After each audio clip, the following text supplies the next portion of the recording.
Did you have any idea that words can change meaning based on the location of stress or emphasis in the word? Hello, I'm Mushtaba and this is Maze English here. I'm so glad to have you guys here with me. Well, today we are going to cover a very significant pronunciation tip together. We're going to be speaking about how words can change meaning if we change the location of stresses. But before we delve into the subject, we need to somehow clarify two technical terms. The two linguistic terms are syllable and the stress. First, syllable.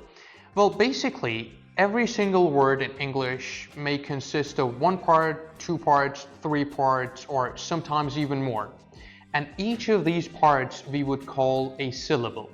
And next, what is a stress? A stress is actually the emphasized articulation of a part of the word, or technically speaking, a syllable, right? So, whenever you change the volume of your voice or its pitch, then simply you have put a stress on one part of the word, and that's it. Well, in fact, the way you pronounce the stress of a word can deeply impact the meaning and even sometimes change the category, or let's say part of speech of that word.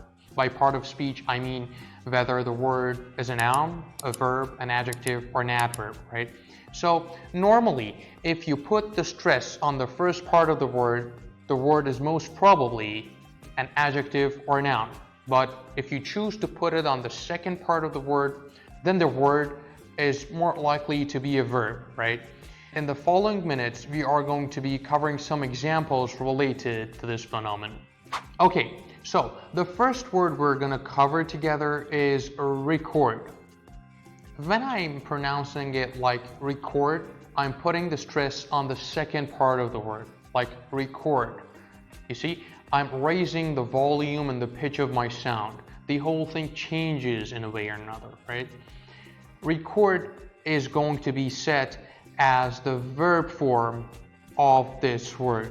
But if I say record, the story is totally different. Record has a totally different meaning, and it means a history that you keep from something. I will give you two examples. For example, we did not record a video of the party last year, and so we have lost it.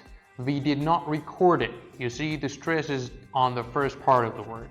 But we can say we have lost the record of all the annual progresses. You see, the record, it's not the record, right? So that's going to be chosen as a noun form of the word.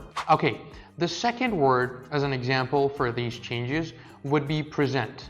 So we have two forms of pronunciation, present and present, right? Present, second part, present, first part. Well, a present is just like a gift. I could give you presents for your birthday party, right? But when you present something, it simply means that you are demonstrating some information, right? For example, the information presented by John was fabulous. Well, I guess by this moment, you have gotten the hang of this whole thing. The next word on the list is content. You can go like content or content. Content is basically what's inside something, what it includes. But content simply means somebody who is satisfied or somebody who is happy with something, right? Let me give you an example. Content. The content of some books may not be suitable for the children. But content. After trying the meal, the food critic was content with the quality of the dish.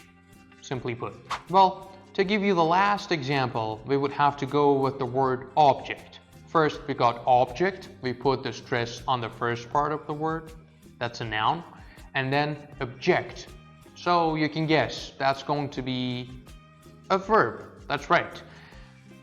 An object is an element in the nature, in everyday life that you can see, you can touch, right? An object. For example, a UFO. What is that? It's an abbreviation of unidentified flying object. So I would not put it like object. Unidentified flying object. But whenever you object to something, it means that you are going to show your disagreement with the decision, with a comment, with a topic. So we can simply say Mr. Lorry strongly objected to the terms of the contract. Well, that's about it. But there are definitely some more words of the kind that change meaning based on the location of stress. What I want you to do is to find some more examples and share them with me in the comments down below. I'd be really glad to hear more from you guys, and I hope this video would have been useful for you. See you around, and bye bye.